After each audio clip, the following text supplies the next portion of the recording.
विदेश मंत्रालय के प्रवक्ता अरिंदम बागची ने कहा, अफगानिस्तान में किस तरह की सरकार बन सकती है इसके बारे में हमें कोई विस्तार से जानकारी नहीं है। तालिबान के साथ बैठक के बारे में हमारे पास कोई अपडेट नहीं आई है। केंद्रीय स्वास्थ्य सचिव राजेश भूषण ने कोविड-19 वैक्सीन के मद्देनजर कहा, प्रत्येक देश अपनी जनसंख्या, अर्थव्यवस्था और सामाजिक व्यवस्था को सुरक्षित रखने के उद्देश्य से काम करता है। हम इन उद्देश्यों की प्राप्ति करेंगे और ये देखेंगे कि वैक्सीन को अन्य देशों को देने का उचित समय कब होगा। असम में राजीव गांधी राष्ट्रीय पार्क का नाम बदले जाने पर कांग्रेस नेता रणदीप सुरजेवाला ने कहा, जो व्यक्ति असम का सीएम बन बैठा है, जो कहता था कि राजीव गांधी की वजह से राजनीति में हूँ, उनका नाम मिटाकर क्या समझता है कि मिट जाएगा। पार्कों से शहीदों का नाम मिटाकर कुछ हासिल नहीं होने वाला।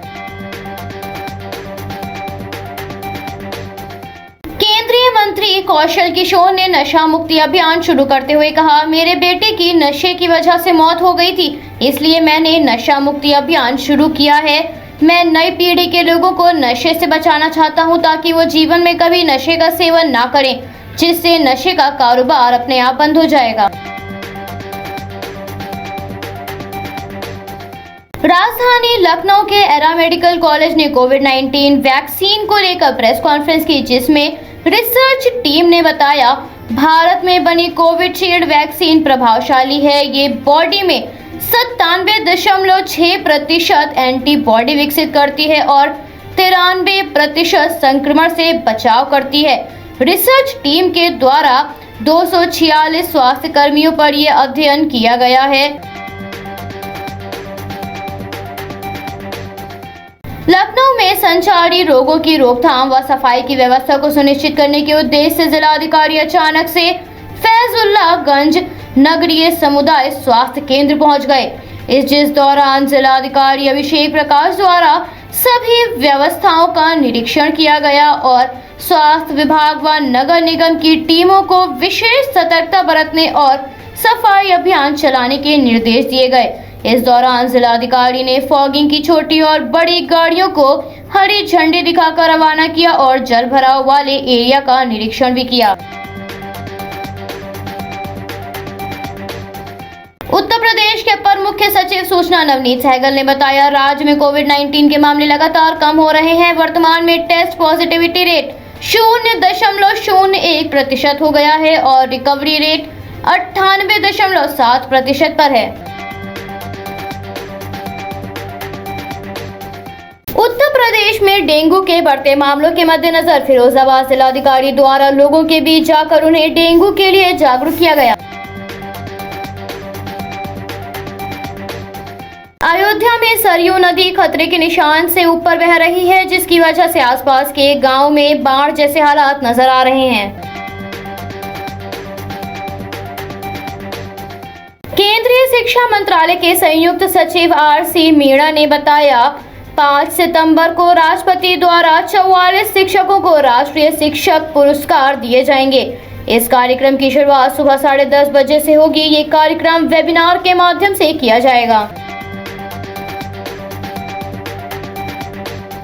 गुजरात में डिफेंस एक्सपो 2022 के आयोजन के लिए रक्षा मंत्री और गुजरात सरकार के बीच केवड़िया में MOU पर हस्ताक्षर हुए, जिस दौरान रक्षा मंत्री ने कहा, हमें कोशिश करनी चाहिए कि इस बार डिफेंस एक्सपो में प्रतिभागियों की संख्या बढ़े।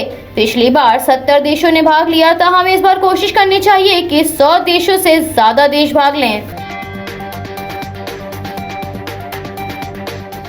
राष्ट्रीय स्वयंसेवक संघ के प्रमुख मोहन भागवत 17 से 20 सितंबर को राजस्थान के चित्तौड़गढ़ और 24 से 26 सितंबर को जोधपुर जाएंगे।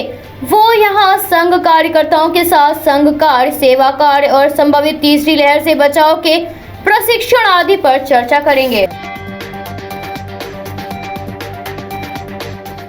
उत्तर प्रदेश के जनपद बहराइच में पारदर्शी ई-ट्रेड व्यवस्था पर उठाए गए सवाल, जिससे पीड़ित ठेकेदारों ने सिंचाई विभाग के अधिकारियों के विरुद्ध आंदोलन चलाने का निर्णय लिया और भ्रष्ट अधिकारियों के विरुद्ध जमकर नारेबाजी भी की गई।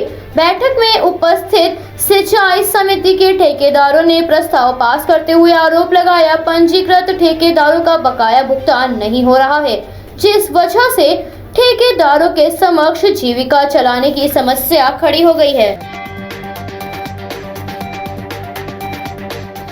AIMIM प्रमुख असुद्दीन ओवैसी ने कहा, हम यही बोलते रहेंगे कि अयोध्या मस्जिद थी जिसे 6 दिसंबर 1992 को बीजेपी और संघ परिवार ने शहीद किया। अगर मस्जिद शहीद नहीं होती तो सर्वोच्च न्यायालय का निर्णय कुछ और आता। पंजाब कांग्रेस प्रभारी हरीश रावत ने कहा, पंजाब में सब कुछ ठीक है ये मैं नहीं कहूंगा, लेकिन इसे ठीक करने की कोशिश हो रही है। पंजाब कैबिनेट में फेरबदल पर अभी चर्चा नहीं हुई है। लखनऊ में जनवादी जन क्रांति यात्रा के संपन्न होने पर सपा के अध्यक्ष अखिलेश यादव ने कहा, ये यात्रा जिन इलाकों से होकर निकली है वहां पर भाजपा का सफाया हो जाएगा। इसलिए समाजवादियों ने कहा है कि इस बार 400 पार। किसान आय दुगनी नहीं हुई, लेकिन महंगाई कितनी हुई। मोगा में शिरोमणि अकाली दल के अध्यक्ष सुखबीर सिंह बादल की रैली के विरोध में किसानों ने विरोध प्रदर्शन किया। एसपी हेडक्वार्टर्स ने बताया, किसान यूनियन ने पथराव किया, जिसमें कुछ पुलिस कर्मियों को भी चोटें लगी हैं और लगभग 15 वाहनों का नुकसान हुआ है। बॉलीवुड और टेलीविजन जगत के सितारे सिद्धार्थ शुक्ला के 40 की उम्र में दुनिया को अलविदा कहने के बाद उनके चाहने वालों और परिवारजनों में शोक की लहर दौड़ गई है, जिसके बाद ट्विटर पर हैशटैग सिद्धार्थ शुक्ला नंबर 1 पर ट्रेंड करता हुआ नजर आया।